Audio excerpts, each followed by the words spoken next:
graduated, I studied electronics and communications, so it was always, to get into a hardware company, was a big deal. And so I joined TVS Electronics. I was really very happy I got the job, and my job was to work in a place in Pune. I'm from Bangalore, and so I got the job, and I had to report to the job the next week in Pune. And I had a motorbike along with me, which was needed because I was a field engineer servicing printers.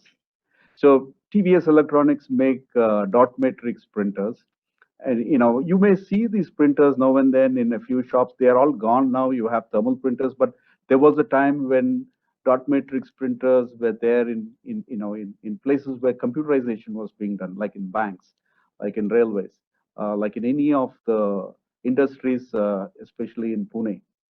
So my job was to go from morning to evening on my motorbike with a briefcase and tools and go and repair these printers. And so we would get a call where to go, and there would be a log. There were no cell phones or anything. In the morning you leave, and then you come back in the evening. So I did this for 3 years, 2 years, and what I learned during this time, repairing a printer is pretty simple. I mean, it's a few moving parts, and you can always do it. But what I learned was managing people. Because there were people who would be so happy to see me because I came to repair their printer, which was down, right? And they were so happy that even in some of these companies like Bajaj or Telco, the IS manager would take me to lunch after that and things like that. But there were also other places where there were people who were so angry, and I was very young then, right? So they would blame the company, and I would swallow it. But slowly I started learning, smiling, and once I repair, typically the anger is gone. So I learned there how to deal with people. And then after 2 years, I was moved to the headquarters, which was in Bangalore, and the factory, and work in the factory for a couple of years. So again, that was another learning because I had to leave my house in the morning at 5 o'clock, before the sun rises, into get into a bus and go there, and then leave the factory at 7 in the evening and come back home at 9, right? And so we never had Saturdays off, so it was the only day off was Sunday. But really, I think that 2 years, what I learned on the shop floor, is it's still fresh in my mind. So I think as a young engineer when I came out, that element of I wouldn't call it hard work, but that discipline really helped me, right? And so I think in your careers, you always will be meeting different kind of people. That's when you want to look at how you react, and how you look at things in a positive way. Things will be very fine for you. And if there is an element of discipline which you bring in, it'll really help you down the line in your career. After that, I went on, I went on to do my master's and PhD, and it was good. After the 2 years, 3 years, I think I worked there for 6 years. It was really a very good experience, and because of my love of the field, the engineering field, which I had a lot of exposure, on the field and in the factory, I was able to do well in later in my master's and PhD. So with them, they are my 2 cents for learning, if you may. Thank Thank you. you. Thank you, Niranjan. Subrat. Hi, good afternoon, everyone. I am Subrat. As Kunal has mentioned that I lead the FM operations for Honeywell India. Prior to joining Honeywell in 2008, I spent almost 12 years in the Central Police organizations, and I work in many specialized unit of the law enforcement agencies, right? With either the counterintelligence or the VIP protections, or maybe strong law enforcement, right? So for me, joining Honeywell right in 2008 is a more of a cultural shift, right? It's a huge shift, right? The way we used to work and the way Honeywell used to work.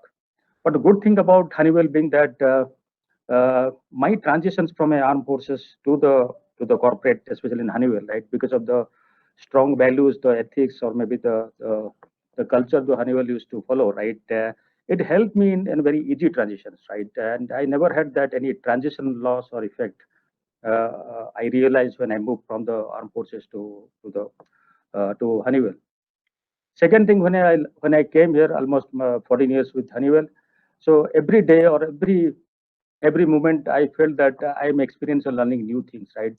And though I might have experienced some of the best weapon systems or maybe the techniques which we used to follow, but coming here, I used to learn a lot of soft skills or maybe a lot of business operating models and all these things.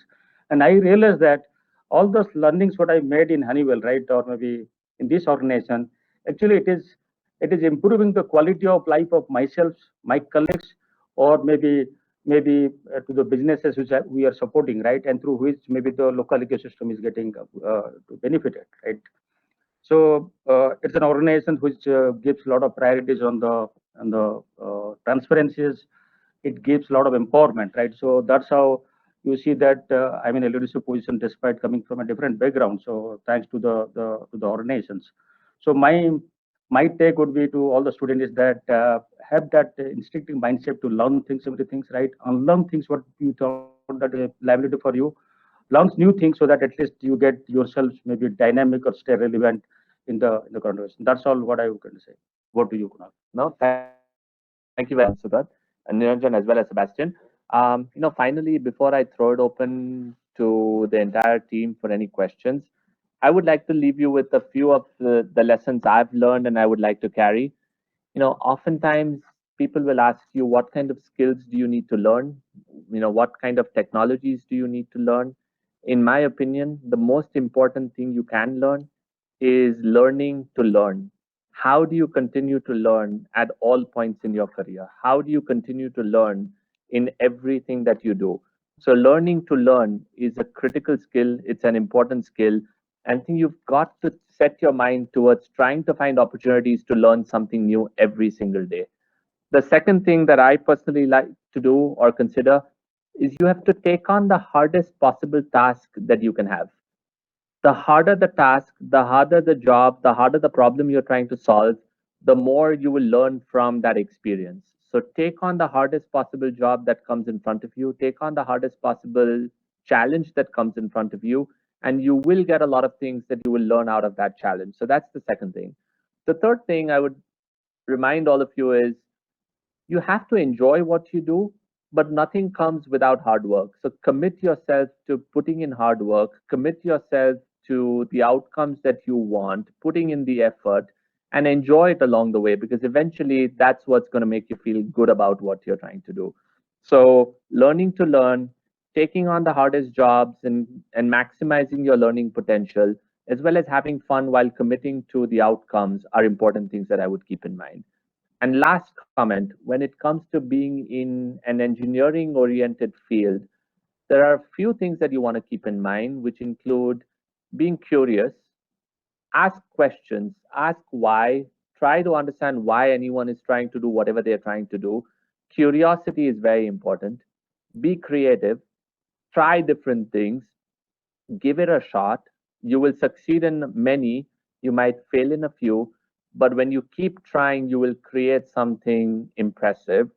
And number three is you have to commit yourself to whatever you're trying to get done consistently. Don't give up after one attempt, don't give up after two attempts, continue trying to do it, and then success will come, right? So I will leave you with those thoughts. Once again, that this generation that is coming out of colleges is the generation that all of us look up to. You inspire us.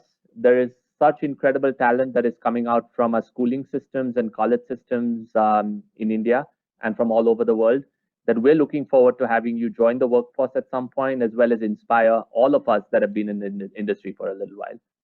So with that said, let me just pause. If there are any questions, or Mr. Suresh or Mr. Hari, if you want to moderate them, we will throw it open to you. Yeah. Sir, because breakout session will start immediately after the inaugural. So we will disconnect from here. There is another link, the Teams link, sir, through which we need to join so that we can interact with the students. Will that be fine, sir? Okay, that's fair. We thought this was where the questions would be, but we can join the other link as well, right? Yeah, Thank you. because the entire group of 10,000 students are participating in this. So we wanted to do a breakout session immediately after the inaugural. So we created a separate 4 different breakout sessions are happening with all these 16 leaders. So we need to disconnect here and we need to rejoin that, sir. Okay, sounds Just good. Yeah, thank you. yeah. Thank Thank you, sir. Thank you. Thank you.